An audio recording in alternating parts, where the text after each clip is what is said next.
आधी त्याच्या आधी आपण आपल्या आदर्शांना वंदन करूया. महाकारुणिक तथागत सम्यक संबुद्ध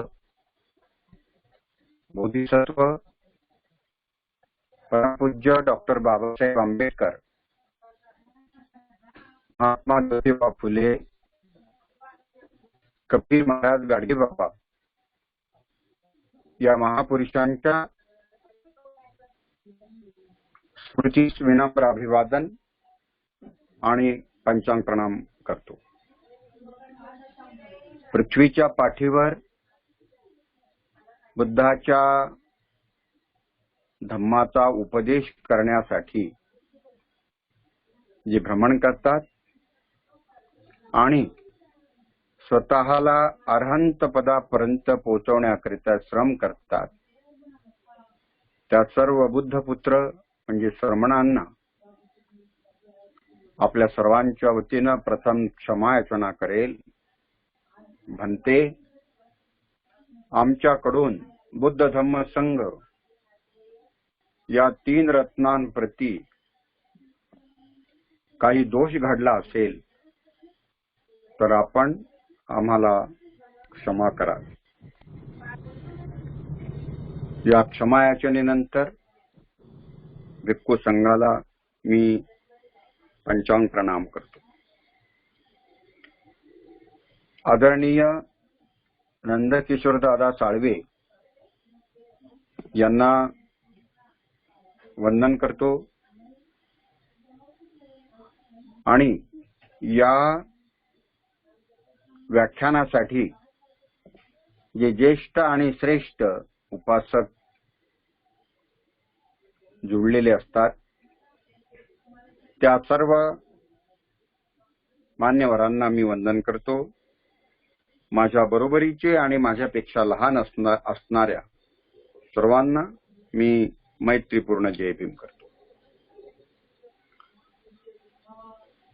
आज त्या व्याख्यानमालेची तांत्रिक बाजू सांभाळत असलेला चिरंजीव हर्षवर्धन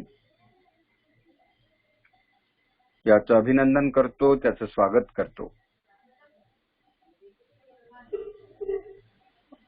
आणि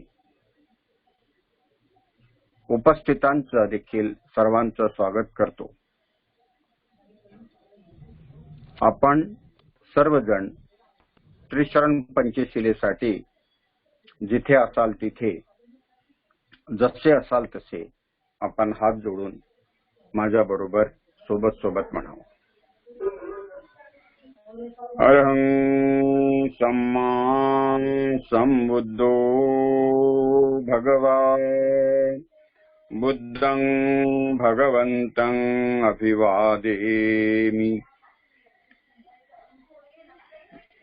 स्वाक्खातो भगवता धम्मो धम्मं नमस्सामि.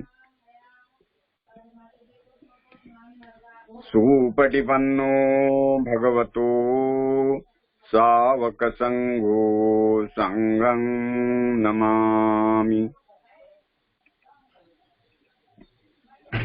नमो तस्स भगवतो अरहतो सम्मा संबुद्धस्स. नमो तस्स भगवतो अरहतो सम्मा संबुद्धस्स. नमो तस्स भगवतो अरहतो सम्मा संबुद्धस्स. बुद्धं शरणं गच्छामि, धम्मं शरणं गच्छामि, संघं शरणं गच्छामि. द्वितीयंपि बुद्धं शरणं गच्छामि, द्वितीयंपि धम्मं शरणं गच्छामि, द्वितीयंपि संघं शरणं गच्छामि. तत्यंपि बुद्धं शरणं गच्छामि तत्यंपि धम्मं शरणं गच्छामि तत्यंपि संघं शरणं गच्छामि पाणातिपाता वेरमणि सिक्खापदं समादियामि अदिन्नादाना वेरमणि सिक्खापदं समादियामि कामेषु मिच्छाचारा वेरमणि सिक्खापदं समादियामि मुसावादा वेरमणि सिक्खापदं समादियामि सूरामेरय मज्जपमादट्ठाना वेरमणि सिक्खापदं समादियामि साधु साधु साधु।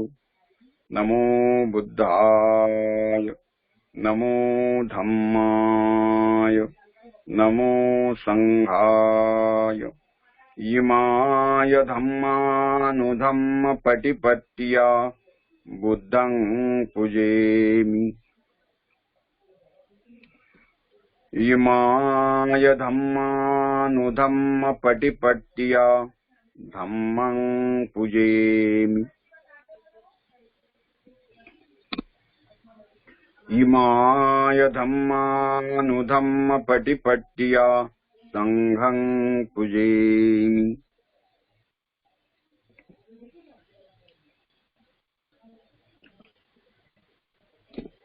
एक सूचना व्याख्यानापूर्वी कौंडण्य भंतेजी यांना आज सुट्टी झाली आणि ते आपल्या शांतिदूत बुद्ध विहारात आज मुक्कामाला गेले। ज्यांनी ज्यांनी भंतेजींच्या आजारामध्ये मदत म्हणून दान पाठवलं त्या सर्वांचे बुद्धविहार समन्वय समितीच्या वतीनं मी ऋण मानतो। भंतेजींनी सर्वांना मंगलकामना दिलेली आहे। या सूचनेनंतर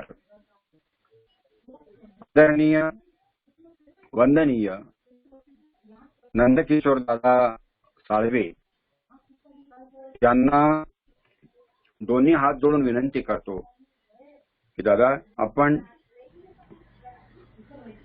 बाबासाहेब आंबेडकरांचे ग्रंथ त्यापैकी एक ग्रंथ घेऊन त्याचा परिचय आणि त्याचा हेतू आजच्या व्याख्यानातून स्पष्ट करावा अशी मी आपणाला याचना करतो। वंदनीय नंदकिशोर दादा साळवे।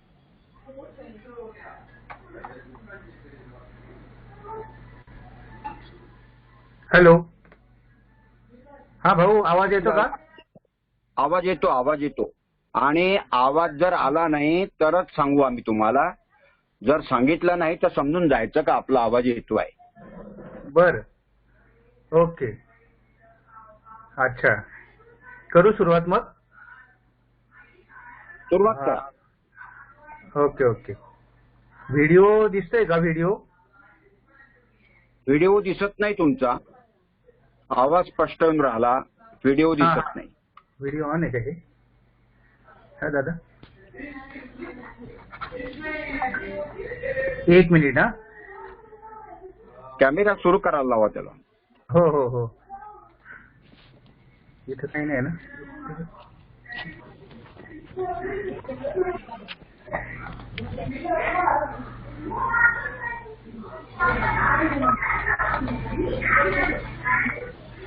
बर, होईल। इथे रेंजचा प्रॉब्लेम आहे, आता नवीन ठिकाणी आहे मी, त्यामुळं सुरू करतो फक्त।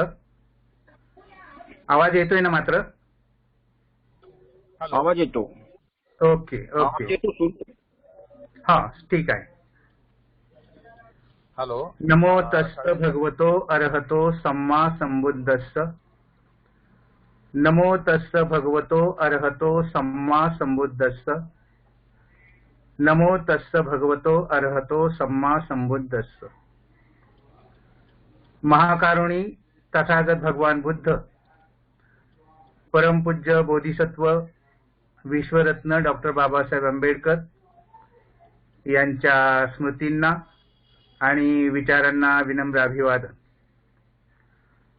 बुद्धविहार समन्वय समिती यांच्या विद्यमाने वर्षावासानिमित्त ही जी व्याख्यानमाला चालू आहे, या व्याख्यानमालेतलं आजचं 46वं व्याख्यान आपण आता या ठिकाणी ऐकणार आहोत. आणि म्हणून 46 व्याख्यानं सलग चालू ठेवलेलं या बुद्धविहार समन्वय समितीचे मुख्य संयोजक आमचे बंधू अशोक भाऊ बोधी, त्याचप्रमाणे मुख्य समन्वयक आमचे मित्र प्राध्यापक उमेश पठारे आणि बुद्धविहार समन्वय समितीचे सर्वच सदस्य आणि त्याचबरोबर या व्याख्यानामध्ये सहभागी झालेले सर्व उपासक उपासिका भगिनी आणि बंधुजन हो. डॉक्टर बाबासाहेब आंबेडकरांची ग्रंथसंपदा हेतू आणि परिचय या धारावाहिक मध्ये आपण बाबासाहेबांनी लिहिलेल्या ग्रंथांचं या ठिकाणी विश्लेषण करत आहोत आणि ते समजून पण घेत आहोत. मागच्या व्याख्यानामध्ये राज्यघटनेच्या पूर्वी म्हणजे राज्यघटनेचं लिखाण करण्यापूर्वी बाबासाहेब आंबेडकरांनी जे 2 ग्रंथ लिहिले त्या ग्रंथांच्या माध्यमातून आपण बाबासाहेबांच्या घटना लिखाणाचा पूर्व इतिहास समजून घेतला आणि बाबासाहेब आंबेडकर 1928 पासूनच राज्यघटना निर्मितीबाबत किती गांभीर्याने विचार करत होते हे आपण त्यांच्या 2 ग्रंथांच्या माध्यमातून, पहिला ग्रंथ होता कम्युनल डेडलॉक आणि दुसरा ग्रंथ होता स्टेट्स अँड मायनॉरिटीज, या 2 ग्रंथांच्या माध्यमातून राज्यघटनेविषयी आपण बाबासाहेबांचं जे काही चिंतन होतं त्याच्याविषयी माहिती घेतलेली आहे. आणि त्याचाच पुढचा भाग म्हणून आपण आज राज्यघटना आणि राज्यघटना लिखाणाचा पूर्व इतिहास अशा 2 भागांमध्ये राज्यघटनेविषयी बोलणार आहे. राज्यघटनेविषयी माहिती घेत असताना किंवा समजून घेत असताना राज्यघटनेचं कलम आणि त्याचं विश्लेषण अशा ठराविक साच्यामध्ये आपण समजून घेत असतो आणि ते कदाचित आपल्याला राज्यघटना वाचूनही समजू शकतं. परंतु राज्यघटना लिहित असताना त्या राज्यघटनेचा पूर्व इतिहास आपल्यापैकी बऱ्याच जणांना कल्पना नसेल आणि म्हणून मी पहिल्यांदा असं ठरवलं की राज्यघटनेचा पूर्व इतिहास प्रथम आपण समजून घेऊ, म्हणजे तो बाह्य इतिहास होतो आणि त्याच्यानंतर पुढच्या व्याख्यानामध्ये राज्यघटनेच्या अंतरंगामध्ये आपण घुसून त्याविषयी माहिती जाणून घेणार आहोत. आणि हे करत असताना मी जेव्हा राज्यघटनेचा अभ्यास करतो आणि तो करत असताना काही गोष्टी जेव्हा निदर्शनास येतात त्यामध्ये सगळ्यात महत्वाची गोष्ट की जी वस्तुस्थिती आहे, खरं म्हणजे हा अपूर्व योग आहे असं समजूया की 1946 मध्ये बाबासाहेबांनी राज्यघटनेचा मसुदा लिहायला सुरुवात केलेली आहे आणि आज 2021 बरोबर 75 वर्ष होत आहेत आणि या 75व्या वर्षी आपण त्यांच्या या राज्यघटनेच्या पूर्व इतिहास जाणून घेण्यासाठी प्रयत्न करत आहोत. ही खरं म्हणजे अतिशय आनंदाची गोष्ट आहे. हा अपूर्व योग आहे असं आपण समजूया. या 75 वर्षानंतर आजची जेव्हा परिस्थिती आपण राज्यघटनेविषयी विचारात घेतो तेव्हा माझ्या असं निदर्शनात येतं की तुम्ही आम्ही मिळून सर्वच आज वस्तुस्थिती 75 वर्षानंतर अशी आहे की तुमच्या आमच्या सर्वांसहित आंबेडकरी चळवळीतील सध्याच्या कार्यकर्त्यांची मानसिकता एक विशिष्ट प्रकारची झालेली आहे आणि ती मानसिकता आपल्याला वेळोवेळी कृतीतून दिसत असते कार्यकर्त्यांच्या आणि आंबेडकरी अनुयायांच्या. काय दिसत असतं तर राज्यघटनेच्या विरोधात कोणी काही बोललं की आपला अतिशय संताप होतो.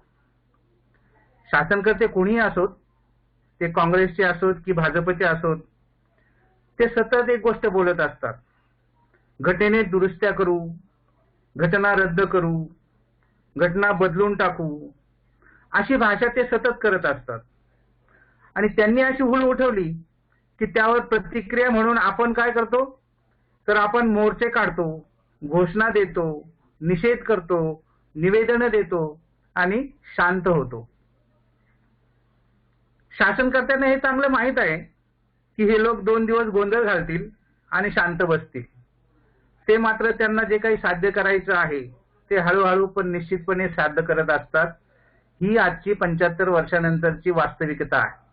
तुम्हा सर्वांनाही कदाचित हे अनुभव येत असेल. बोला sir. Pathare sir. Pathare sir काही बोलू इच्छितात? हा सर, माझा आवाज येतोय का तुम्हाला?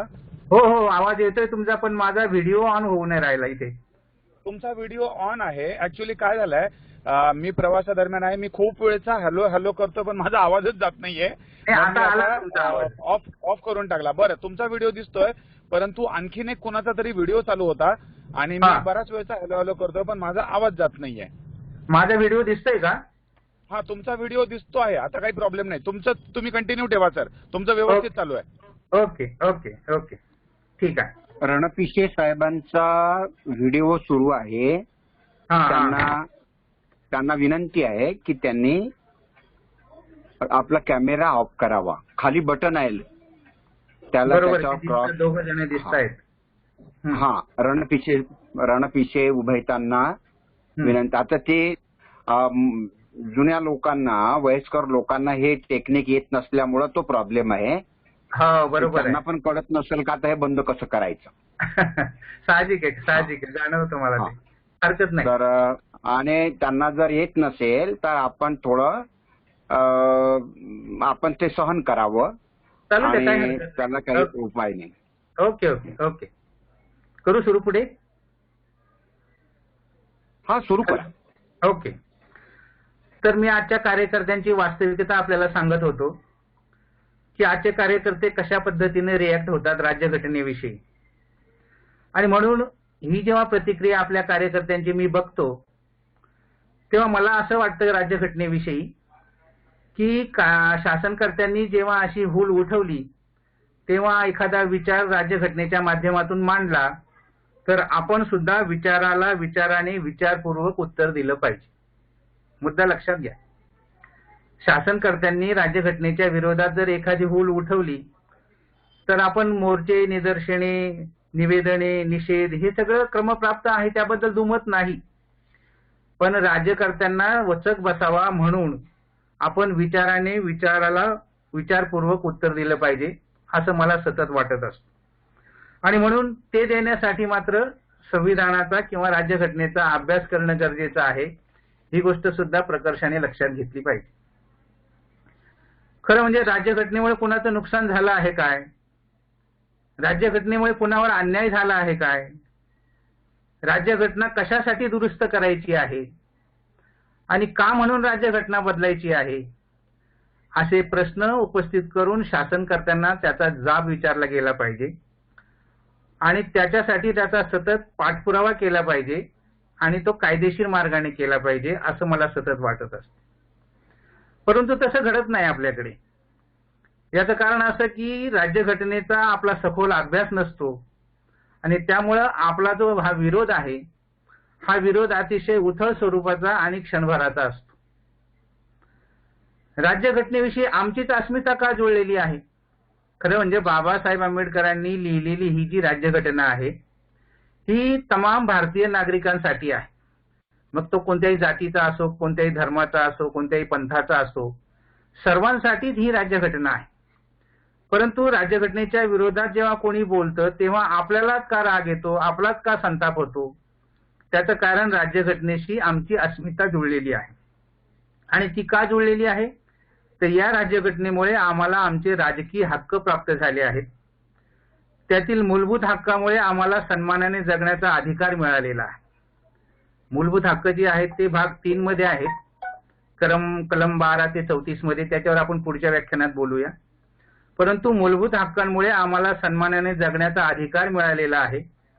शिक्षणामध्ये सवलती मिळालेल्या आहेत. आरक्षणामुळे नोकऱ्या मिळालेल्या आहेत. नोकऱ्या मिळाल्यामुळे उत्पन्नाचं साधन लाभलेलं आहे. उत्पन्नाचं साधन लाभल्यामुळे आपली सामाजिक प्रतिष्ठा वाढलेली आहे. आणि हे सर्व घडलेलं आहे ते केवळ राज्यघटनेमध्ये दिलेल्या या मूलभूत अधिकारांमुळे. ही आपण लक्षात घेतली पाहिजे गोष्ट. म्हणून राज्यघटना बदलण्याची भाषा कोणी केली तर आपण त्याला विरोध करतो. आणि विरोध करण्याचं कारण जे आहे ते आपली अस्मिता त्याच्याशी जुळलेली आहे. म्हणून इथून पुढे आपला विरोध जो आहे तो विचारपूर्वक झालेला असला पाहिजे. यासाठी हा व्याख्यानाचा प्रपंच आहे बांधवांनो. मूलभूत हक्क. तुम्हाला एक गोष्ट थोडीशी सांगू इच्छितो मी या ठिकाणी, की मूलभूत हक्क जे आहेत बाबासाहेबांनी राज्यघटनेमध्ये अंतर्भूत केले. परंतु कसे अंतर्भूत केले? बाबासाहेबांनी अल्पसंख्याक आणि अस्पृश्यांसाठी हे मूलभूत अधिकार राज्यघटनेमध्ये समाविष्ट करणे हे बाबासाहेबांना कसं शक्य झालं? जेव्हा मसुदा लिहित होते तेव्हा मूलभूत अधिकाराला प्राधान्य देऊन त्यांनी प्रारंभीच ते सुरुवात केलेली आहे. परंतु राज्यघटनेचा इतिहास असं सांगतो की घटना समितीमध्ये एकूण 442 प्रतिनिधी होते. आणि त्या 442 प्रतिनिधीमधील 441 जण एका बाजूला आणि एकटे बाबासाहेब आंबेडकर एका बाजूला अशी परिस्थिती होती. हे 441 जण बाबासाहेबांना वेगवेगळे प्रश्न विचारत होते, वेगवेगळ्या शंका उपस्थित करत होते, वेगवेगळे कायदे दाखवत होते आणि बाबासाहेब आंबेडकर त्या प्रत्येकाच्या प्रश्नाचं उत्तर देत होते त्याचं समाधान होईपर्यंत. ही वस्तुस्थिती आहे त्या काळातली. आणि म्हणून अशा परिस्थितीमध्ये बाबासाहेब आंबेडकरांनी मूलभूत अधिकारांतर्गत जी कलमे संमत करून घेतली किंवा पास करून घेतली, या प्रश्नाचं कशी पास करून घेतली या प्रश्नाचं उत्तर जर आपल्याला माहीत करून घ्यायचं असेल तर आपल्याला दुसऱ्या गोलमेज परिषदेचं इतिवृत्त समजून घेतलं पाहिजे बांधवांनो. या 441 लोकांनी बाबासाहेबांच्या भोवती इतक्या प्रश्नांचा भडीमार केलेला असताना बाबासाहेब एखाद्या प्राध्यापकासारखं वर्गात समोर शिकवावं अशा पद्धतीने या 441 लोकांच्या शंकांचं समाधान करून देत होते. आणि हे समाधान करत असताना त्यांनी ज्या ज्या गोष्टी इथे मूलभूत अधिकाराच्या अंतर्गत समाविष्ट केल्या त्या गोष्टीला दुसऱ्या गोलमेज परिषदेची पार्श्वभूमी कारणीभूत आहे. म्हणून दुसरी गोलमेज परिषद काय आणि पहिली गोलमेज परिषद काय हा म्हणजे खरा वेगळा विषय आहे. एकतर पुढे कधीतरी योग आला तर त्या दोन्ही परिषदेचा इतिवृत्त आणि त्या दोन्ही परिषदेमध्ये बाबासाहेबांनी दिलेले योगदान ह्या स्वतंत्र विषयावर आपण बोलूया. मुद्दा असा की पहिली गोलमेज परिषद संपत असताना त्या परिषदेने जे काही विविध समित्या नेमल्या होत्या त्यामध्ये एक अल्पसंख्याक समिती होती आणि त्या समितीचे सदस्य म्हणून बाबासाहेब आंबेडकरांची नियुक्ती केली होती. आणि या समितीने केलेल्या सूचनांचा अहवाल दुसऱ्या गोलमेज परिषदेमध्ये सादर करण्याची जबाबदारी ही डॉक्टर बाबासाहेब आंबेडकरांच्याकडे होती. आणि म्हणून या संधीचा फायदा घेऊन बाबासाहेब आंबेडकरांनी दुसऱ्या गोलमेज परिषदेमध्ये जे मुद्दे सादर केले त्याच्यातले फक्त 2च मुद्दे इथे वेळेअभावी मी डिस्कस करू इच्छितो. यातला पहिला मुद्दा असा होता की अल्पसंख्याक आणि अस्पृश्यांना माणूस म्हणून सन्मानाने जगण्यासाठी सर्व प्रकारचे मूलभूत अधिकार मिळाले पाहिजेत. हा मुद्दा बाबासाहेबांनी कुठे मांडला? लंडनमध्ये किंवा इंग्लंडमध्ये दुसऱ्या गोलमेज परिषदेमध्ये. हा लक्षात घ्या मुद्दा. आणि दुसरा मुद्दा असा होता की संस्थानिकांनी आपापल्या संस्थानात अस्पृश्यांना आणि अल्पसंख्याकांना समता, स्वातंत्र्य, बंधुता आणि न्याय या मूल्यांच्या आधारे वागणूक दिली पाहिजे. हा दुसरा मुद्दा बाबासाहेबांनी तिथे मांडला. आणि त्याचबरोबर हेही सांगितलं की या सार्वभौम भारतामध्ये या संस्थानिकांना विलिनीकरण घेतलं पाहिजे आणि ते विलिनीकरण घेण्यासाठी ज्या अटी आणि शर्ती आहेत त्या बाबासाहेबांनी या दुसऱ्या गोलमेज परिषदेमध्येच मांडलेले आहे. माझं मागचं जे व्याख्यान झालं त्या व्याख्यानानंतर दोन मंगळवारी मी उपस्थित राहू शकलो नाही, कारण माझ्या मुलीची तब्येत जरा बरी नव्हती, म्हणून मी सध्या पुण्याला आलेलो आहे. आणि अशोक भाऊंनी सांगितल्याप्रमाणे आपण सर्वांनी माझ्या मुलीची प्रकृती ठीक व्हावी यासाठी जी मंगल मैत्रीची भावना केलेली आहे त्याबद्दल मी पुन्हा एकदा आपणा सर्वांना मनपूर्वक धन्यवाद सुद्धा देऊ इच्छितो.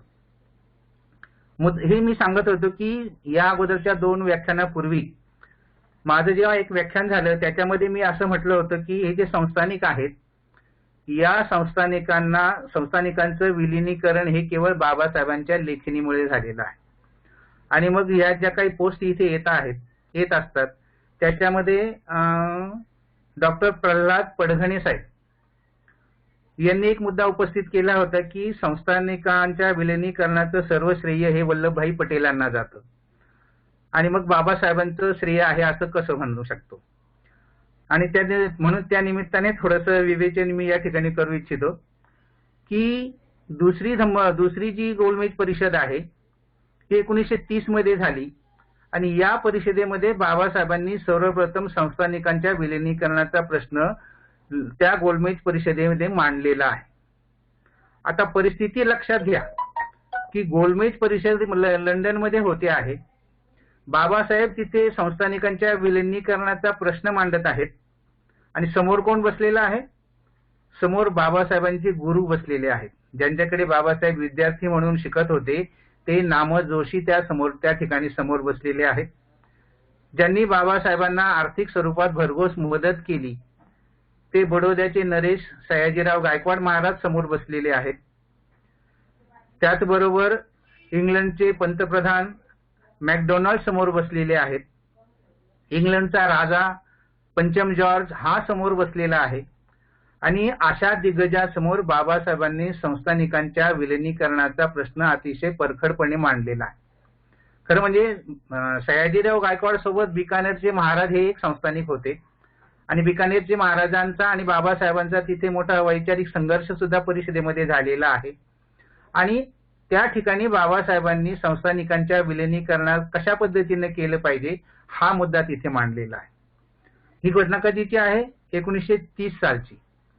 आणि त्याच्यानंतर 16 वर्ष, लक्षात घ्या मुद्दा, त्याच्यानंतर 16 वर्षांनी म्हणजे 1946 साली बाबासाहेब जेव्हा घटनेचा मसुदा लिहितात तेव्हा संस्थानिकांचा विलिनीकरणाचा प्रश्न त्याबरोबर मांडतायत, अंतर्भूत करीत आहेत. आता इथे परिस्थिती अशी आहे की स्वतंत्र भारतासाठी राज्यघटना निर्माण करण्याची सर्व सूत्रे जी आहेत ती पंडित नेहरू आणि वल्लभभाई पटेल या दोघांकडेच होती. डॉक्टर पडघणेंसाठी मी हे खास आवर्जून सांगू इच्छितो की नेहरू आणि वल्लभभाई पटेल या दोघांव्यतिरिक्त राजकारणात जास्त लोकांचं वजन नव्हतं आणि म्हणून हे दोघं ज्या योजना तयार करीत त्या योजना इम्प्लिमेंट कशा करायच्या याच्यावर बाकीच्यांची चर्चा करत असत. आणि म्हणून भारत स्वतंत्र झाल्यानंतर त्याची आर्थिक घडी कशी उभी करायची हा मोठा प्रश्न त्या दोघांसमोर उभा होता. आणि त्या दृष्टीनं स्वतंत्र भारतात संस्थानिकांना जर सामावून घेतलं तर त्यांच्या प्रचंड संपत्तीचा उपभोग सार्वभौम भारतासाठी होऊ शकतो असा विचार त्यांनी एका अनौपचारिक बैठकीमध्ये जाहीर केलेला आहे. हा कोणी जाहीर केला? वल्लभभाई पटेल यांनी जाहीर केला सर्व प्रतिनिधींच्या समोर. आणि म्हणून प्रतिनिधींना असं वाटलं की वल्लभभाई पटेल हे संस्थानिकांच्या विलिनीकरणाचे खरे कार्यकर्ते आहेत, खरे पुरस्कर्ते आहेत, कारण त्यांनी विषय मांडलेला आहे. आणि त्यांनी विषय मांडल्यामुळे सगळ्या प्रतिनिधींसमोर हीच भावना निर्माण झाली की वल्लभभाई पटेलांनी संस्थानिकांच्या विलिनीकरणाचा प्रश्न घेतलेला आहे आणि त्याचं सगळं श्रेय हे पटेलांना गेलेलं आहे. परंतु मूळ मुद्दा असा की या दोघांनी म्हणजे पंडित नेहरू आणि वल्लभभाई पटेलांनी हा जो मुद्दा मांडला याची रचना कशी करायची, याच्या अटी शर्ती कशा करायच्या, संस्थानिकांना कोणत्या नियमाखाली सार्वभौम भारतामध्ये समाविष्ट करायचं याचा मसुदा तयार करण्याचं काम कोण करेल तर ते केवळ डॉक्टर बाबासाहेब आंबेडकर करतील ही जाणीव त्यांना झाली. आणि म्हणून त्यांनी बाबासाहेबांबरोबर सुद्धा तशी चर्चा केलेली आहे आणि प्रत्यक्षात त्याचा मसुदा तयार करण्यासाठी त्यांनी बाबासाहेब आंबेडकरांना सांगितलेलं आहे आणि बाबासाहेब आंबेडकरांनी तो मसुदा तयार केला आपल्या लेखणीच्या बळावर, आपल्या ज्ञानाच्या बळावर, आपल्या बुद्धीच्या बळावर आणि म्हणून त्याचं श्रेय माझ्या मते डॉक्टर बाबासाहेब आंबेडकरांना आहे. आणि म्हणून मी मागच्या व्याख्यानामध्ये असं म्हणालो होतो की संस्थानिकांच्या विलिनीकरणाचं खरं श्रेय हे बाबासाहेब आंबेडकरांच्या लेखणीला जाते, असा तो मागच्या व्याख्यानाचा रेफरन्स आहे. पडगणे सरांना मला एवढं म्हणजे सांगायचं आहे की जर जास्त विश्लेषण आवश्यक असेल तर त्यासाठी काही ग्रंथ आहेत, त्याच्यामध्ये संदर्भ तुम्हाला मिळू शकतो. सरदार पटेल करस्पॉन्डन्स नावाचा एक ग्रंथ आहे, त्याच्यामध्ये या मुद्द्याविषयी विश्लेषण तुम्हाला सापडू शकतं. त्याचप्रमाणे डॉक्टर एस.आर. बाली यांचं एक पुस्तक आहे, डॉक्टर आंबेडकर और भारतीय संविधान, याच्यामध्ये हा प्रसंग तुम्हाला मिळू शकतो. आणि त्याचबरोबर कॉन्स्टिट्यूशन असेंब्ली डिबेट्स जे आहेत त्या डिबेट्स मधला 7वा व्हॉल्यूम जो आहे, 7वा खंड जो आहे, त्याच्यामध्ये सुद्धा तुम्हाला हे संदर्भ सापडू शकतात. आणि पार्लिमेंटरी डॉक्युमेंट ऑफ इंडिया हे तर सगळं आहेच, याच्यामध्ये सगळा इतिहास आलेला आहे. आणि म्हणून आपण या गोष्टी लक्षात घेतल्या पाहिजे की बाबासाहेब आंबेडकरांनी अतिशय महत्वाच्या वेळी दुसऱ्या गोलमेज परिषदेमध्ये हे मूलभूत अधिकार समाविष्ट करून घेतलेले आहेत आणि ते आपल्याला मिळालेले असल्यामुळे आणि आपली प्रगती झालेली असल्यामुळे राज्यघटनेशी आपली अस्मिता जुळलेली आहे. हे मला आपल्याला प्रकर्षाने या ठिकाणी सांगायचं आहे. परंतु अशी ही राज्यघटना लिहित असताना बाबासाहेब आंबेडकरांना कोणत्या परिस्थितीला सामोरं जावं लागलं, कसा संघर्ष करावा लागला, किती परिश्रम घ्यावे लागले, या सर्व गोष्टींचा इतिहास सुद्धा आपल्याला माहित असणं आवश्यक आहे. ते फार गरजेचं आहे. राज्यघटना अभ्यासून कोणत्या कलमात काय सांगितलेलं आहे पुस्तक ग्रंथ वाचून सुद्धा आपल्याला कळू शकतं, राज्यघटना सुद्धा वाचून आपल्याला ते कळू शकतं. परंतु या राज्यघटनेच्या पाठीमागे जो प्रचंड प्रेरणादायी इतिहास आहे, बाबासाहेबांचे जे परिश्रम आहे, ते सुद्धा आपण या ठिकाणी समजून घेतले पाहिजे. त्याच्यासाठीच मी आज या निमित्तानं हा पूर्व इतिहास आपल्या समोर नमूद करीत आहे. म्हणून पुढे जात असताना स्वातंत्र्यपूर्व काळामध्ये भारताला ब्रिटिश इंडिया असं संबोधलं जात होतं. म्हणजे 1946च्या अगोदर 47ला स्वातंत्र्य मिळालं, 46ला बाबासाहेबांनी राज्यघटना लिहायला सुरुवात केली आणि त्याच्यापूर्वी मात्र स्वातंत्र्यपूर्व काळात भारताला ब्रिटिश इंडिया असं संबोधलं जात होतं. आणि या ब्रिटिशांचे प्रतिनिधी दरवर्षी भारतामध्ये एक योजना घेऊन येत असत आणि त्या दृष्टीनं अशीच एक कमिटी 1946 मध्ये आली होती. खरं म्हणजे आंबेडकरी विचारधारेचा अभ्यास जेव्हा तुम्ही करता किंवा आपण करतो त्यावेळेस बाबासाहेब आंबेडकरांनी कोणकोणत्या दिव्याला सामोरं गेलेले आहेत बाबासाहेब आंबेडकर, याचा आपल्याला अंदाज येत नाही. बघा, ब्रिटिशांकडून वेळोवेळी जी मंडळी भारतात यायची ती वेगवेगळी कमिशन घेऊन यायची, वेगवेगळ्या योजना घेऊन यायची. आणि त्या दृष्टीनं माझ्याकडे एक लिस्ट आहे की मॉन्टेग्यू कमिशन 1917 मध्ये आलं. त्या मॉन्टेग्यू कमिशन पुढे बाबासाहेबांनी 1917 साली निवेदन दिलं, साक्ष दिली म्हणजे निवेदन दिलं. त्याच्यानंतर 1928 मध्ये सायमन कमिशन आलं, त्याच्यासमोर सुद्धा बाबासाहेबांनी निवेदन दिलं. त्यानंतर 1929 मध्ये साऊथ ब्युरो कमिशन आलं, त्याच्यासमोर सुद्धा बाबासाहेबांनी निवेदन दिलं. त्याचे विषय वेगवेगळे आहेत. कधी या कमिशनचा विषय निघाला तर तो सुद्धा एक स्वतंत्र टॉपिक आपल्याला देता येईल. 1929 मध्ये एक स्टार्ट कमिटी आली, त्याच्याशी सुद्धा बाबासाहेबांनी वैचारिक संघर्ष केला. आणि 1930 मध्ये पेट्रो कमिटी आली, त्याच्या सुद्धा बाबासाहेबांनी आपलं निवेदन दिलेलं आहे. आणि त्याच पद्धतीने 1946 मध्ये ब्रिटिश कॅबिनेट कमिशन आलेलं होतं. आणि हे ब्रिटिश कॅबिनेट कमिशन मुख्य 3 गोष्टीवर विचार करणार होतं. या ब्रिटिश कॅबिनेट कमिशननी एक नवीन योजना, एक नवीन आराखडा तयार केला होता. जर हा घटनेचा इतिहास वाचला तर आपल्याला लक्षात येईल की या ब्रिटिश कॅबिनेट कमिशनने जो आराखडा तयार केलेला होता तो प्लॅन ऑफ 1946, मे 1946 या नावाने प्रसिद्ध आहे. म्हणजे 1946चा आराखडा या नावाने तो प्रसिद्ध आहे. आणि या आराखड्यानुसार ही कमिटी जी आहे ही 3 प्रमुख उद्देशांसाठी भारतात आली होती. त्यातला पहिला उद्देश होता की ब्रिटिश इंडियामधून निवडून आलेल्या प्रतिनिधींना प्राथमिक स्वरूपात चर्चा करून भारताची राज्यघटना तयार करण्यासाठी त्यांची संमती घेणे.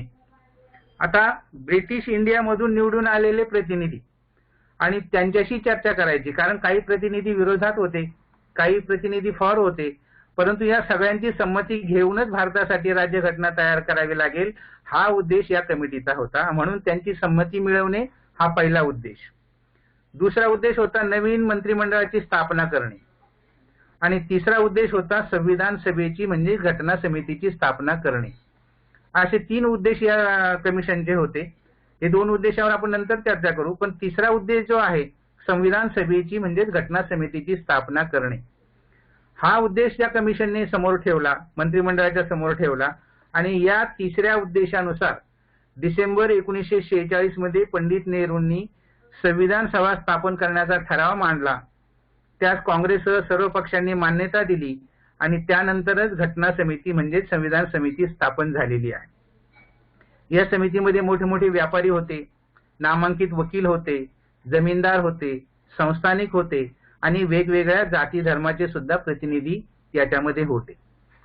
आता या घटना समितीची पहिली बैठक जी आहे ती 9 डिसेंबर 46 रोजी झालेली आहे. आता मी ज्या काही तारखा सांगतोय, मला जे काही पुढे सांगायचं आहे महत्वाचं, त्याच्यामध्ये या तारखा फार महत्वाच्या आहे आणि कालखंड फार महत्वाचा आहे. तो आपण सर्वांनी लक्षात घ्यावा अशी माझी अपेक्षा आहे. तर 9 डिसेंबर 1946 रोजी सच्चिदानंद सिन्हा यांच्या अध्यक्षतेखाली पहिली बैठक संपन्न झाली आणि त्याच बैठकीत तत्कालीन राष्ट्रपती राजेंद्र प्रसाद यांची घटना समितीचे अध्यक्ष म्हणून निवड झाली.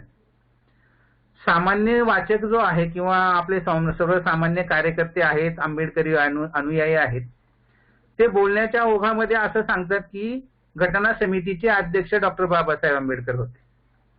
म्हणून मी इथे ही गोष्ट क्लिअर करू इच्छितो की बाबासाहेब आंबेडकर हे मसुदा समितीचे अध्यक्ष होते आणि राजेंद्र प्रसाद हे घटना समितीचे अध्यक्ष होते.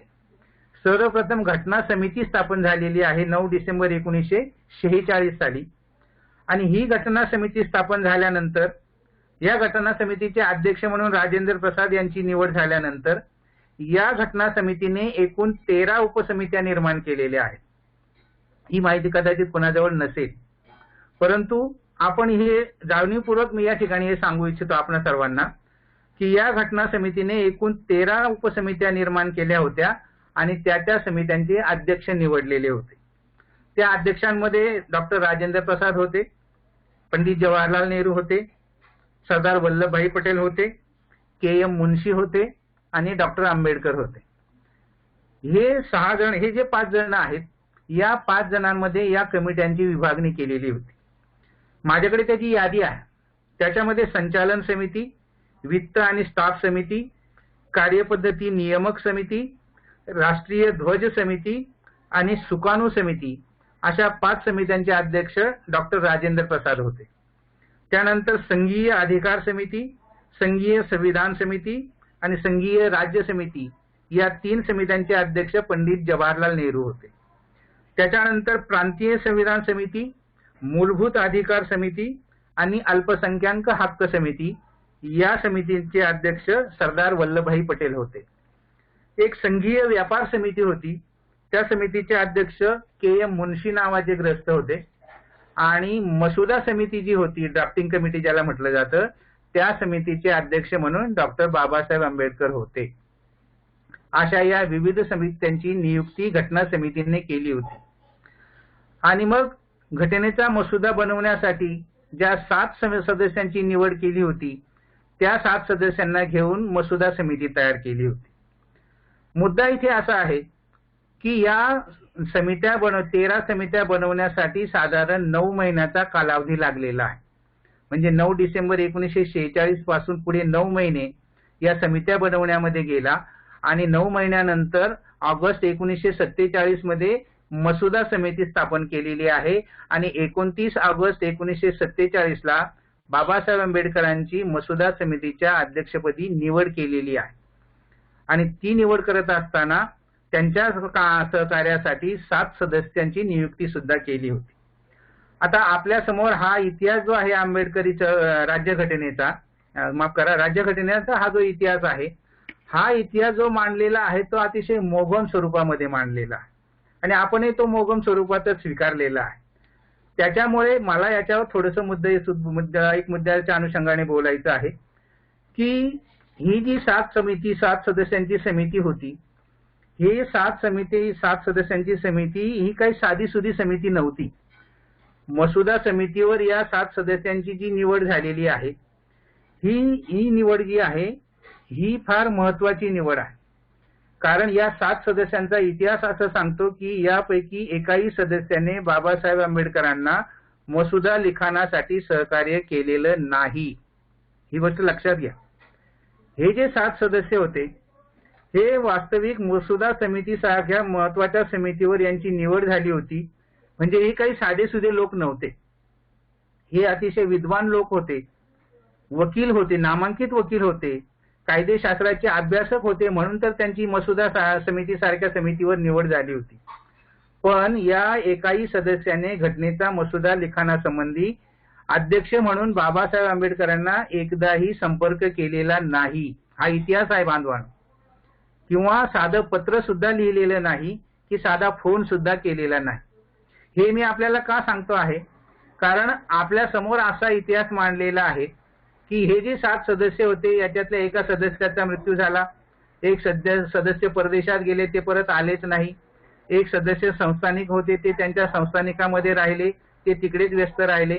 दुसरे सदस्य होते ते त्यांच्या व्यापारात गुंतलेले राहिले आणि यापैकी एकानेही घटना मसुदा समितीकडे लक्ष दिलेलं नाही. हे आपल्या मनावर बिंबवलेलं आहे.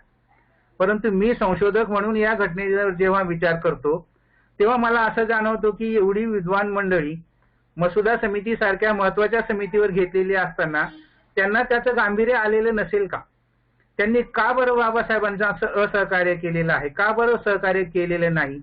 तेव्हा बांधवांनो, माझ्या मनामध्ये याविषयी अशी शंका येते की हे सर्व सदस्य जातीयवादी असावेत. मी अतिशय म्हणजे विचारपूर्वक हे बोलतो आहे. आपण याचा अभ्यास केला पाहिजे. एवढ्या महत्वाच्या समितीवर या विद्वानांची निवड झालेली असतानाही एकानेही बाबासाहेबांना सहकार्य केले नाही. एखाद्या दुसऱ्याने केलं नसतं तर आपण समजू शकलो असतो. पण 7ही सदस्यांनी जेव्हा बाबासाहेबांच्या या घटना मसुदा लिखाणाला सहकार्य केले नाही, म्हणून मला अशी शंका येते की हे 7ही सदस्य जातीयवादी असावेत. का असावेत? तर बाबासाहेबांसारख्या अस्पृश्य जातीतील व्यक्तीच्या हाताखाली काम करणं त्यांना पसंत नसावं. मसुदा समितीवर बाबासाहेब आंबेडकरांची निवड झाल्यानंतर पहिली मीटिंग झाली, त्या मीटिंगला फक्त हे ग्रस्त उपस्थित होते, बाकी पुढे यांनी काहीही सहकार्य केले नाही. आणि म्हणून मी अशा निष्कर्षापर्यंत येतो की या 7ही सदस्यांनी बाबासाहेबांसोबत अघोषित असहकार पुकारलेला आहे. लक्षात घ्या, यांनी घोषित केलंच नाही. कारण असं की ते ज्या पोस्टवर होते किंवा त्यांचा जो काही लौकिक असेल त्या लौकिकाला साजेसं नकार देणं साजेसं नव्हतं. म्हणून नकारही द्यायचा नाही, होई म्हणायचं नाही आणि कामही करायचं नाही, अशी जी वृत्ती असते, या वृत्तीतून या 7ही सदस्यांनी बाबासाहेबांसोबत अघोषित असहकार पुकारलेला असावा आणि म्हणूनच त्यांनी या कमिटीला, आपल्या बाबासाहेबांच्या मसुदा समितीला कुठल्याही प्रकारचं सहकार्य केले नाही. हा इतिहास सुद्धा प्रत्येकाने शोधला पाहिजे. जे जे घटनेचे अभ्यासक आहेत त्यांनी हे आवर्जून शोधलं पाहिजे आणि त्याच्यावर विचार करून खरा इतिहास आपल्या लोकांसमोर मांडला पाहिजे. म्हणून हा मुद्दा मी इथे प्रकर्षाने घेतलेला आहे. त्याचं कारण फार महत्वाचं आहे की बाबासाहेबांची अध्यक्ष म्हणून जेव्हा मसुदा समितीवर निवड झालेली आहे त्यानंतर हे जे 7 सदस्य होते हे अतिशय विद्वान होते आणि यांनी आपल्या विद्वत्तेच्या माध्यमातून भारतीय राज्यघटना मसुदा लिखाणाला जर सहकार्य केलं असतं तर ते निश्चितचपणे फार महत्वाचं ठरलं असतं. परंतु तुम्ही जेव्हा हे डिबेट्स वाचता, तुम्ही जेव्हा हे पार्लमेंटरी डॉक्युमेंट्स ऑफ इंडिया हे वाचता, त्यावेळेस या 7ही सदस्यांचा फारसा उल्लेख आपल्याला मिळत नाही. फक्त BN राव नावाचे एक ग्रस्त होते, त्यांनी घटनेचा मसुदा लिखाणासाठी बाबासाहेबांना थोडंफार सहकार्य केलेलं आहे. ही गोष्ट या निमित्ताने मला आपल्या सर्वांच्या निदर्शनास आणून द्यायची आहे. असो, पुढचा मुद्दा असा की 29 ऑगस्ट 1947 साली बाबासाहेब आंबेडकरांची मसुदा समितीच्या अध्यक्षपदी निवड झाली आणि त्याच्या दुसऱ्या दिवसापासून म्हणजेच दिनांक 30 ऑगस्ट 1947 पासून बाबासाहेबांच्या अध्यक्षतेखाली घटनेचा मसुदा लिखाणाचं काम सुरू झालेलं आहे. आता ह्या तारखा मी आपल्याला का सांगत आहे तर एक पुढचा महत्वाचा मुद्दा जो वादातीत मुद्दा आहे, वादग्रस्त मुद्दा आहे, त्याच्यावर आपल्याला भाष्य करायचं आहे. म्हणून 30 ऑगस्ट 1947 ला बाबासाहेबांनी मसुदा लिखाणाचं काम सुरू केलं आणि 25 नोव्हेंबरला ते संपवलं. कारण 26 नोव्हेंबर हा घटनेचा संविधानाचा गौरव दिन आहे. कारण त्या दिवशी घटना ही राष्ट्रपतींकडे मसुदा सुपूर्द केलेला आहे. म्हणून 26 नोव्हेंबर 1949 हा संविधानाचा गौरव दिन आपण साजरा करतो. परंतु 26 नोव्हेंबर 1949च्या अगोदर म्हणजे 25 नोव्हेंबर 1949 ला बाबासाहेब आंबेडकरांना भारतीय राज्यघटनेचे शिल्पकार हा बहुमान देऊन त्यांचा गौरव करण्यात आला आणि त्या गौरवाच्या निमित्तानं अनेक सदस्यांनी बाबासाहेबांच्या या अतिशय बहुमोल योगदानाबद्दल भरभरून बोललेले आहेत. ते अभिप्राय सुद्धा खरं म्हणजे अभ्यासण्यासारखे आहेत. आणि मग बाबासाहेबांना भारतीय राज्यघटनेचे शिल्पकार हा बहुमान देऊन त्यांचा गौरव करण्यात आला आणि या सगळ्या अभिप्रायानंतर या सत्काराला उत्तर देताना बाबासाहेबांनी भाषण केलेलं आहे. हे भाषण सुद्धा ऐतिहासिक आहे. तारीख लिहून ठेवायची. जे घटनेचे अभ्यासक असतील त्यांना माझी विनंती आहे की तुम्ही तारखा लिहून ठेवत चला. 25 नोव्हेंबर 1949 रोजी बाबासाहेबांनी जे काही ऐतिहासिक भाषण केलेलं आहे त्या भाषणातल्या 2 मुद्द्यांवर मी इथे म्हणजे विश्लेषण करू इच्छितो. त्या भाषणामध्ये सत्काराला उत्तर देताना बाबासाहेब असं म्हणालेले आहेत. बाबासाहेबांचं वाक्य आहे की या घटना निर्मितीस 2 वर्ष 11 महिने 17 दिवसांचा कालावधी लागलेला आहे. हे बाबासाहेबांचं वाक्य आहे भाषणातलं. मूळ भाषण इंग्रजीमध्ये आहे परंतु हे जे 18वा खंड आहे त्या 18व्या खंडाचे जे 3 मराठीमध्ये भाषांतर झालेली आहेत रायटिंग अँड स्पीचेसचे त्याच्यात हा संदर्भ आलेला आहे. बाबासाहेब असं म्हणतात की घटना निर्मितीस 2 वर्ष 11 महिने 17 दिवसांचा कालावधी लागलेला आहे. हे वाक्य मी रिपीट का करतो आहे तर याच्यामध्ये बाबासाहेब असं म्हणतात की या घटना निर्मितीस, आता लक्षात घ्या शब्द, बाबासाहेबांनी निर्मितीस असा शब्द वापरलेला आहे. या घटना निर्मितीस 2 वर्ष 11 महिने 17 दिवसांचा कालावधी लागलेला आहे. बांधवांनो, या विधानाचा अर्थ असा की हा कालावधी घटनेचा मसुदा लिहिण्यासाठी लागलेला नसून घटनेच्या संपूर्ण निर्मितीसाठी लागलेला आहे. आता इथे महत्वाचा मुद्दा लक्षात घ्यायचा आहे की घटनेचा मसुदा लिखाणाचा कालावधी आणि घटनेच्या संपूर्ण निर्मिती प्रक्रियेचा कालावधी हे 2 वेगवेगळे कालावधी आहेत बांधवांनो. परंतु आपण काय करतो की आपण असा सर्रास प्रचार करत आहोत की बाबासाहेबांना भारताची राज्यघटना लिहिण्यासाठी 2 वर्ष 11 महिने 17 दिवस लागले. हे योग्य नाही. कारण असं की प्रत्यक्ष राज्यघटनेचा मसुदा लिखाणाचे काम आणि राज्यघटना निर्मितीची संपूर्ण प्रक्रिया यामध्ये फरक आहे. म्हणून राज्यघटना लिखाणाचा कालावधी कोणत्या तारखेपासून कोणत्या तारखेपर्यंत मानला जातो हेच अनेकांना माहीत नाही. मला हे आपल्या या निमित्ताने निदर्शनास आणून द्यायचं आहे की ही जी 2 वर्ष 11 महिने 17 दिवस असं आपण सांगत असतो सतत, हे कुठून सुरुवात होते आणि कुठे संपते, याच्या तारखा कुठून धरल्या जातात आणि कुठे संपतात याच्याविषयी सर्वसामान्य वाचकांना किंवा घटना वाचकांना माहिती नसते. आणि म्हणून भारतीय राज्यघटना लिखाणाच्या कालावधी संबंधी घडलेल्या प्रसंगाच्या अनुषंगाने आपण वास्तववादी इतिहास जाणून घेतला पाहिजे. त्यासाठीच हा व्याख्यानाचा प्रपंच आहे. दिनांक मी मगाशी सांगितल्याप्रमाणे दिनांक 9/12/46 ला घटना समिती स्थापनेचा दिवस आहे. आता हे 2 वर्ष 11 महिने कुठून मोजायचे आणि कुठे थांबायचे हे मी आपल्याला तारखेनुसार सांगतो आहे. दिनांक 9/12/1946 हा घटना समितीच्या स्थापनेचा दिवस आहे आणि दिनांक 26/11/1949 हा घटनेचा मसुदा राष्ट्रपतीकडे सुपूर्द करण्याचा दिवस आहे. या 2 गोष्टी लक्षात घ्या. 9/12 रिपीट करतो मुद्दाम.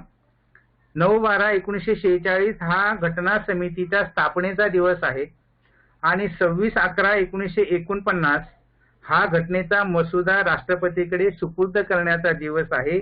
आणि त्यानुसार 9/12/46 ते 26/11/1949 हा संपूर्ण कालावधी 2 वर्ष 11 महिने आणि 17 दिवसांचा होतो. याच्यावर मी थोडासा अभ्यास केलेला आहे आणि म्हणून हे मी विचारपूर्वक आणि पुराव्यासह संदर्भासह आपल्याला सांगतो आहे.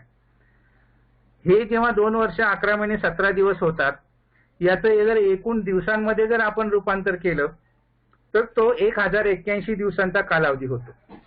हे मला आपल्याला दिवसांमध्ये का सांगायचं आहे तर आपण एक गोष्ट या ठिकाणी लक्षात घ्यायची आहे की घटना समितीच्या स्थापनेच्या दिवसापासून लगेचच घटना मसुदा लिखाणाच्या कामाला प्रारंभ झालेला नाही.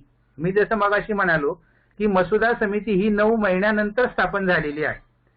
म्हणजे 9 महिने घटना लिखाणाचा कामाचा प्रश्नच येत नाही, कारण तोपर्यंत मसुदा समिती निर्मिती झालेली नव्हती आणि अध्यक्ष म्हणून बाबासाहेब आंबेडकर यांची निवड झालेली नव्हती.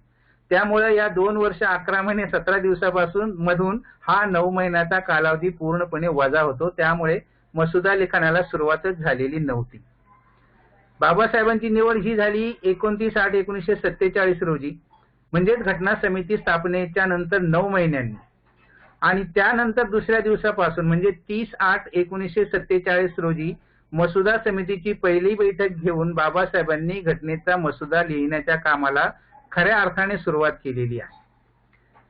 म्हणजे मुद्दा मला हे स्पष्ट करायचा आहे की 2 वर्ष 11 महिने 17 दिवस हा निर्मिती प्रक्रियेचा कालावधी आहे आणि बाबासाहेबांनी मसुदा लिखाणासाठी जो कालावधी घेतलेला आहे त्याचा संदर्भ पुढे आलेला आहे.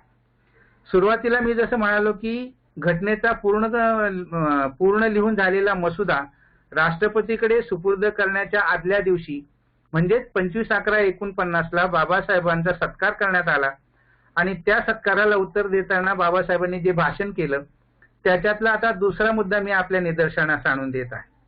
पहिला मुद्दा मी आपल्याला सांगितला की बाबासाहेब म्हणाले की निर्मितीच वेळ लागलेला आहे. दुसरा मुद्दा बाबासाहेब या ठिकाणी त्या भाषणात असा मांडतात, मुद्दे अनेक आहे, फक्त 2च मुद्द्यावर मी इथे वेळेअभावी डिस्कशन करू इच्छितो की बाबासाहेब म्हणतात दिनांक 30/8/1947 पासून 141 दिवस चाललेल्या कामकाजादरम्यान ही समिती संविधानाचा मसुदा तयार करण्याच्या कामात व्यस्त होती. हे बाबासाहेबांचं वाक्य आहे बांधवांनो. आता याचा रेफरन्स म्हणून तुम्हाला पुरावा म्हणून मी एक संदर्भ या ठिकाणी देऊ इच्छितो. जे अभ्यासक आहेत त्यांनी कृपया तो कोट करून घ्यावा. माझ्या व्याख्यानानंतर तो पुस्तक घरी असेल तर नक्कीच शोधावं. बाबासाहेब आंबेडकरांचे जे रायटिंग आणि स्पीचेस ग्रंथ आहेत 21 ग्रंथ, त्याच्यामध्ये मराठी अनुवाद 18व्या खंडाचा झालेला आहे. म्हणजे त्याला म्हटलेलं आहे बाबासाहेब आंबेडकर लेखन आणि भाषणे मराठी अनुवाद खंड 18 भाग 3 पृष्ठ 161. बाबासाहेब आंबेडकरांचं हे जे भाषण आहे 25/11/1949 ते या ठिकाणी उद्धृत करण्यात आलेलं आहे. मी संदर्भ पुन्हा कोट करतो. बाबासाहेब आंबेडकर लेखन आणि भाषणे मराठी अनुवाद खंड 18 भाग 3 पृष्ठ 161 161 याच्यामध्ये ते वाक्य उद्धृत केलेलं आहे. आणि त्या भाषणात बाबासाहेब म्हणतात की दिनांक 30/8/1947 पासून 141, आता या 141 ला मी अंडरलाईन करतो. मागच्या पहिल्या कोटमध्ये मी निर्मिती या शब्दाला अंडरलाईन केलं. इथे 141 दिवस चाललेल्या कामकाजादरम्यान ही समिती संविधानाचा मसुदा तयार करण्याच्या कामात व्यस्त होती. म्हणजेच बांधवांनो 30/8/47 पासून 141 दिवस फक्त मसुदा लिखाणाचं काम झालेलं आहे. आणि 30/8 पासून जर 141 दिवस पुढे परिगणना केली तर तो कालावधी 17/1/1948 पर्यंत येतो. याचा अर्थ असा की मसुदा लिखाणाचं काम जे आहे ते 30/8/1947 ते 17/1/1948 पर्यंत चाललेलं आहे. याच कालावधीमध्ये झालेलं आहे. आणि म्हणून 30/8/1947 ते 17/1/1948 हा जो कालावधी आहे हा फक्त 4 महिने आणि 19 दिवसांचा येतो. याचा अर्थ बांधवांना असा की बाबासाहेबांना घटनेचा मसुदा लिहिण्यासाठी केवळ 4 महिने आणि 19 दिवस लागलेले आहेत, हे आपण लक्षात घ्यायचं आहे. 2 वर्ष 11 महिने 17 दिवस हा संपूर्ण निर्मितीचा कालावधी आहे, निर्मिती प्रक्रियेचा कालावधी आहे. आणि घटनेचा मसुदा लिखाणासाठी केवळ 4 महिने आणि 19 दिवस लागलेले आहेत. हा मुद्दा या ठिकाणी मला आपल्या निदर्शनास आणून द्यायचा आहे. आणि मग उरलेला जो कालावधी आहे त्या कालावधीमध्ये या मसुद्यातील इतर मुद्द्यांवर चर्चा, त्याच्यामध्ये दुरुस्त्या, त्यावर घेतलेले आक्षेप, त्या मसुद्याचं वाचन, त्याच्यावर झालेली प्रश्नोत्तरे, त्याचं बाबासाहेबांनी दिलेले स्पष्टीकरण, या संपूर्ण प्रक्रियेसाठी उरलेले 2 वर्ष 7 महिने लागलेले आहेत आणि मग शेवटी हा मसुदा अंतिम स्वरूपामध्ये तयार केलेला आहे. हा मसुदा अंतिम स्वरूपात तयार करत असताना तो 395 कलम, 8 परिशिष्ट कलम म्हणजे अनुच्छेद आणि परिशिष्ट म्हणजे जोडपत्र आणि 22 भाग हे सगळ्यांना माहित आहे, त्यामुळे त्याच्यावर जास्त मी बोलत नाही, अशा स्वरूपामध्ये सादर करण्यात आलेला आहे. आणि म्हणून मुद्दा थोडक्यात असा की प्रत्यक्ष मसुदा लिहिण्यासाठी बाबासाहेबांना केवळ 4 महिने आणि 19 दिवस लागलेले आहेत आणि इतर कालावधी जो आहे तो चर्चासत्रासाठी लागलेला आहे, प्रश्नोत्तरासाठी लागलेला आहे, संपूर्ण वाचन करण्यासाठी लागलेला आहे. असा एकूण कालावधी जो आहे तो 2 वर्ष 11 महिने 17 दिवसांचा कालावधी राज्यघटना निर्मितीचा कालावधी आहे, मसुदा लिखाणाचा नव्हे. परंतु बोलण्याच्या ओघात मी असा अनुभवलेला आहे की अनेक लोक बोलण्याच्या ओघामध्ये असे बोलून जातात की राज्यघटना लिखाणासाठी बाबासाहेबांना 2 वर्ष 11 महिने 17 दिवस लागले. हे माझ्या मते सर्वथा चुकीचं आहे. आणि मग हे जे प्रयोजन आहे या व्याख्यानाचं प्रयोजन असं आहे बांधवांनो की इथून पुढे आपण बाबासाहेबांच्या घटनेचा मसुदा लिखाणाचा जो कालावधी आहे तो केवळ 4 महिने आणि 19 दिवसच आहे, हाच विचार प्रामुख्याने प्रसारित केला पाहिजे. 2 वर्ष 11 महिने 17 दिवस हा लिखाणासाठी लागला हे म्हणणं अनुचित आहे. म्हणून इथून पुढे माझी अशी विनंती आहे सर्वांना की मी अशी अपेक्षा करतो सर्वांकडून की इथून पुढे बाबासाहेबांच्या राज्यघटनेचा मसुदा लिखाणासाठी केवळ 4 महिने आणि 19 दिवस लागलेले आहेत, हेच आपण ठासून सांगितलं पाहिजे, पुराव्यासह सांगितलं पाहिजे, संदर्भासह सांगितलं पाहिजे. एवढी फक्त मी अपेक्षा या निमित्ताने करतो. आणि मग बाबासाहेब आंबेडकरांनी आपल्या संशोधनाच्या शिस्तप्रियतेनुसार संविधानामध्ये फापट पसारा होऊ न देता एक आदर्श असा उत्कृष्ट मसुदा तयार केला. त्यातील विशिष्ट तरतुदीच्या मागील तत्वे त्यांनी अशा कौशल्याने विशद करून सांगितली की त्यांच्या सर्व विरोधकांचे आणि टीकाकारांचं समाधान झालेलं आहे, सर्वांच्या शंका कुशंका मिटलेल्या आहेत. आणि मग राज्यघटनेच्या या सगळ्या शंका कुशंका मिटल्यानंतर राज्यघटनेच्या मसुद्याला सभागृहाची मान्यता घेण्यापूर्वी बाबासाहेब आंबेडकरांनी या मसुद्याचं 3 वेळा वाचन केलेलं आहे बांधवांनो. उरलेले जे 2 वर्ष 7 महिने जे आहेत या 7 महिन्यामध्ये हे 3 वाचन फार महत्वाची आहेत. त्यातलं पहिलं वाचन जे आहे ते वाचन 4 नोव्हेंबर 1948 रोजी केलेलं आहे. दुसरं वाचन जे आहे ते दिनांक 24 मार्च 1949 रोजी केलेलं आहे आणि तिसरं वाचन जे आहे ते वाचन 17 नोव्हेंबर 1949 रोजी केलेलं आहे. अशी 3 वाचनं बाबासाहेबांनी अतिशय प्रदीर्घपणे संपूर्ण घटनेचं 395 कलमांचं वाचन हे 3 वेळा बाबासाहेबांनी केलेलं आहे. आणि त्यानंतर मग सगळ्या सदस्यांनी प्रतिनिधींनी या मसुद्याला मान्यता दिल्यानंतर हा मसुदा 26 नोव्हेंबर 1949 रोजी राष्ट्रपतींकडे सुपूर्द करण्यात आलेला आहे. आणि त्यानंतर 2 महिन्यांनी म्हणजेच 26 जानेवारी 1950 पासून या संविधानाची अंमलबजावणी झालेली आहे आणि भारत एक प्रजासत्ताक राष्ट्र बनलेले आहे.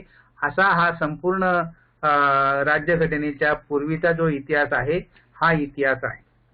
आणि मग मी हे सगळं संदर्भासह सांगतो आहे असं जेव्हा मी म्हणतो तेव्हा मला एक गोष्ट या ठिकाणी अतिशय प्रामाणिकपणे नमूद करायची आहे ती अशी की बाबासाहेब जेव्हा राज्यघटनेचा मसुदा लिखाण करत होते ते मसुदा लिखाण करत असताना शासनाच्या वतीनं बाबासाहेबांना जो काही स्टाफ दिलेला होता, जे कर्मचारी दिलेले होते, त्या स्टाफमध्ये आमच्या नाशिकचे जे ग्रस्त होते, घटनेमध्ये त्यांचा उल्लेख सुद्धा आलेला आहे पहिल्या प्रास्ताविकामध्ये, ते नाशिकचे ग्रस्त होते वसंत कृष्णा वैद्य.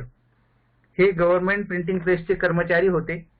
त्यांचं लिखाण, त्यांचं हस्ताक्षर अतिशय सुंदर होतं आणि राज्यघटनेची हिंदी आवृत्तीचं सुलेखन करण्याचं काम त्यांच्याकडे होतं. आणि त्यानुसार ते बराच काळ बाबासाहेबांच्या सहवासामध्ये राहिलेले आहे 46 ते 49च्या दरम्यान. आणि ते जेव्हा सेवानिवृत्त झाले तेव्हा ते परत नाशिकला वास्तव्याला आले.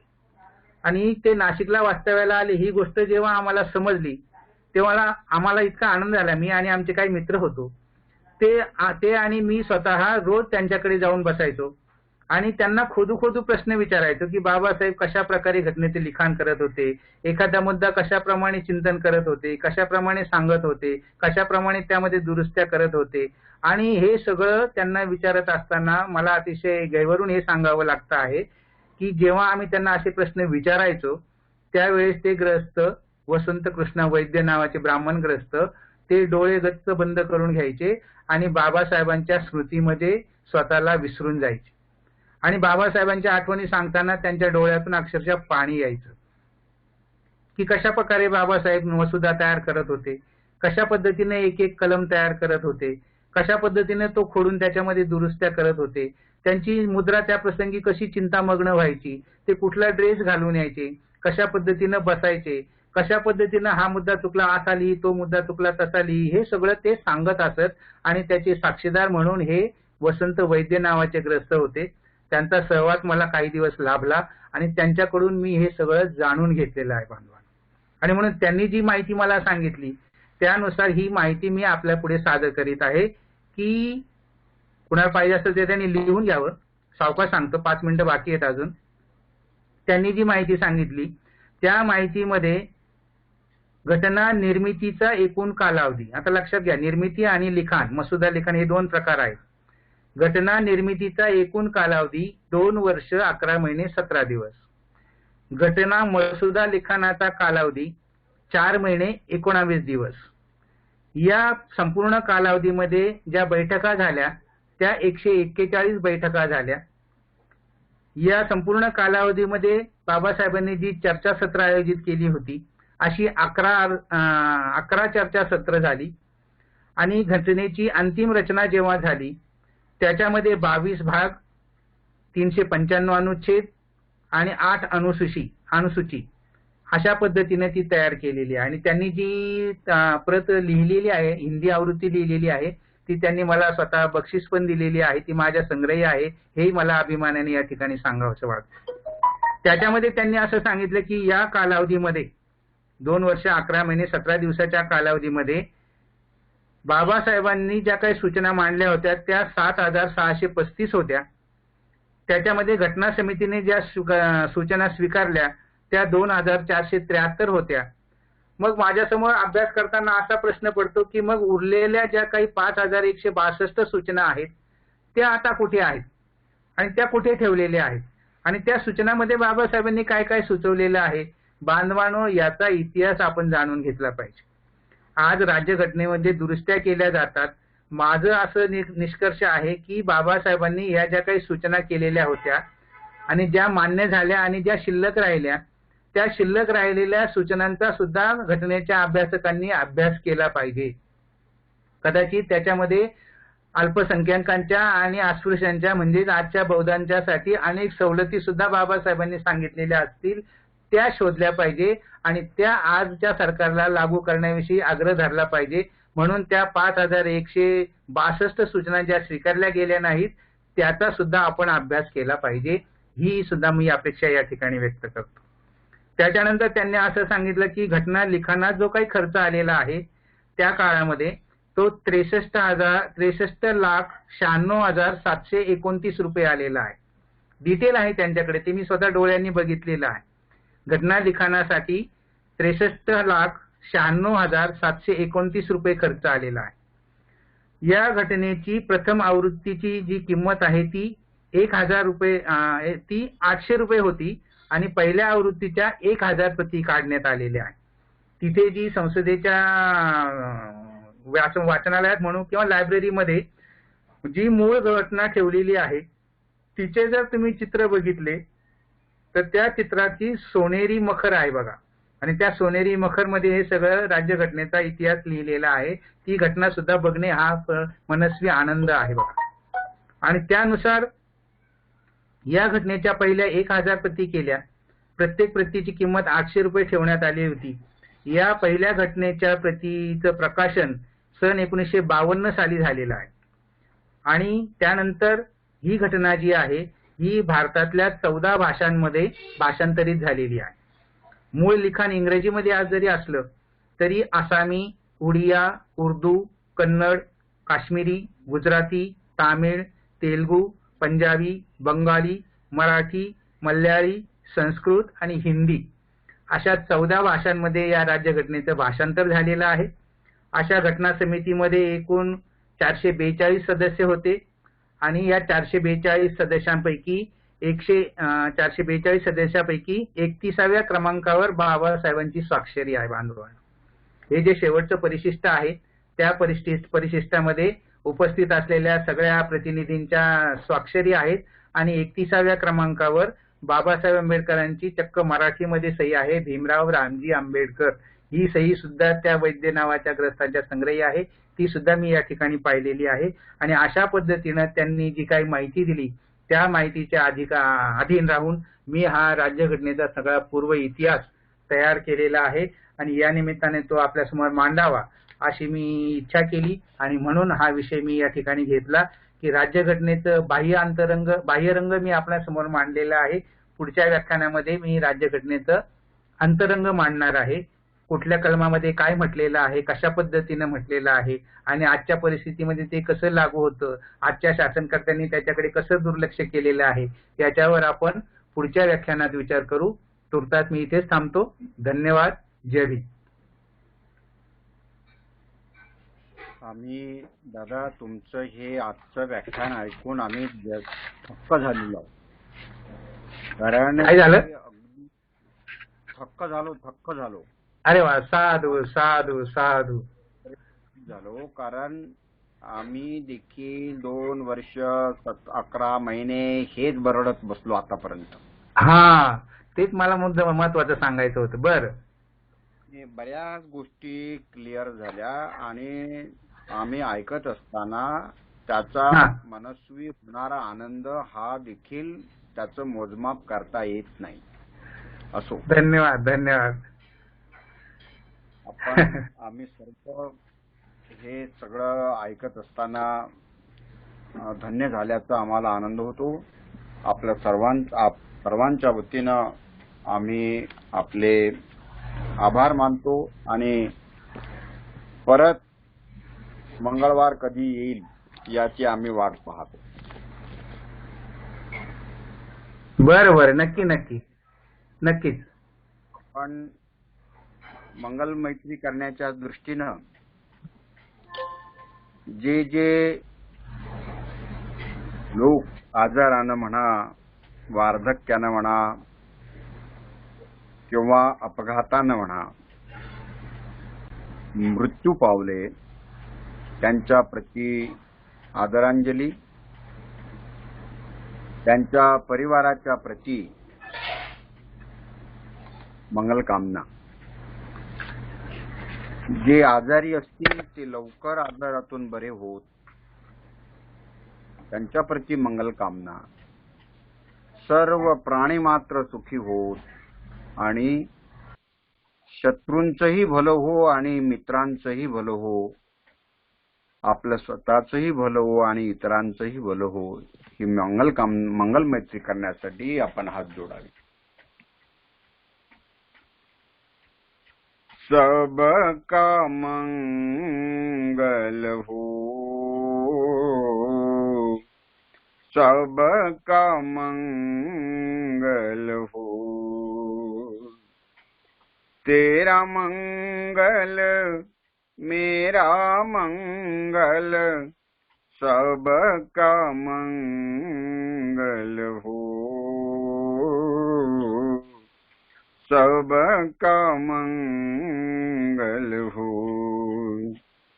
दृश्य और अदृश्य सभी जीवों का मंगल हो रे. जल के थल के और गगन के प्राणी सुखिया हो, सबका मंगल हो. 10 दिशाओं के सब प्राणी मंगल लाभी हो रे. निर्भय हो निर्भैर बने सब सभी निरामय हो, सबका मंगल हो। फिर से जागे धम्म जगत में, फिर से होवे जन कल्याण। जागे जागे धम्म जगत में, होवे जन कल्याण, होवे जन कल्याण।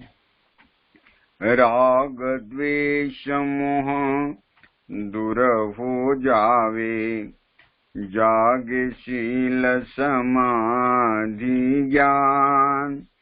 जन जन के दुखड़े मिट जावे, फिर से जाग उठे मुस्कान, जाग उठे मुस्कान।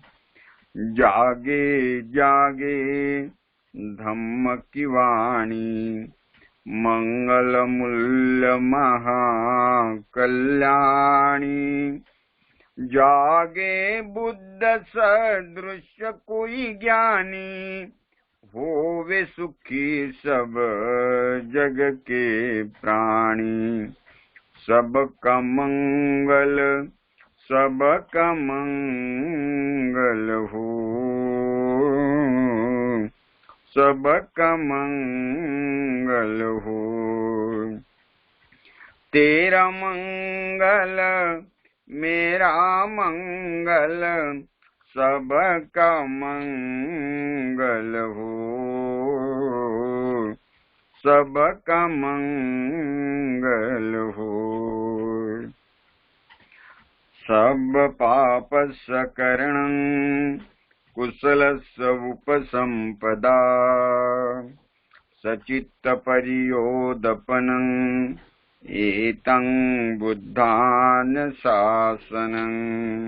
धम्मं चरे सुचरितं नतं दुच्चरितं चरे, धम्मचारी सुखं सेति अस्मिन् लोके परम्मि च। न तावता धम्मधरो यावता बहुभासति, योच अपम्पि सुत्वानं धम्मं कायेन पश्यति। सवे धम्मधरो होति, यो धम्मं नपमज्जति। नत्थि मे शरणं अय्यं, बुद्धो मे शरणं वरं। एतेन सच्चवज्रेन होतु मे जयमङ्गलं। नत्थि मे शरणं अय्यं, धम्मो मे शरणं वरं। एतेन सच्चवज्रेन होतु मे जयमङ्गलं। नत्थि मे शरणं अय्यं, संघो मे शरणं वरं। एतेन सच्चवज्रेन होतु मे जयमङ्गलं। साधु साधु साधु। इमाय धम्मानुधम्म पटिपट्या, बुद्धं पूजेमि। इमाय धम्मानुधम्म पटिपट्या, धम्मं पूजेमि। इमाय धम्मानुधम्म पटिपट्या, संघं पूजेमि। साधु साधु साधु। सर्वांचे आज 114 पेक्षा जास्त लोक हे व्याख्यान ऐकण्यासाठी उपस्थित होते. त्या सर्वांचं मनापासून आभार मानतो. तसेच नंदकिशोरदादा साळवेंचं परत एकदा आभार मानतो. तांत्रिक बाजू ज्यांनी सांभाळली चिरंजीव हर्षवर्धन पठारे यांचं पण आभार मानतो. आणि आजचा हा कार्यक्रम येथे संपला. उद्या गुरुवार रोजी याच वेळी आपण भेटू. सुत्त पिटकावरती भाष्य करण्यासाठी आपल्याला धम्मदेशना देतील भंते धम्मबोधी. तेव्हा सर्वांचं परत एकदा आभार मानतो आणि हा कार्यक्रम इथे संपला असं जाहीर करतो. धन्यवाद. जय भीम.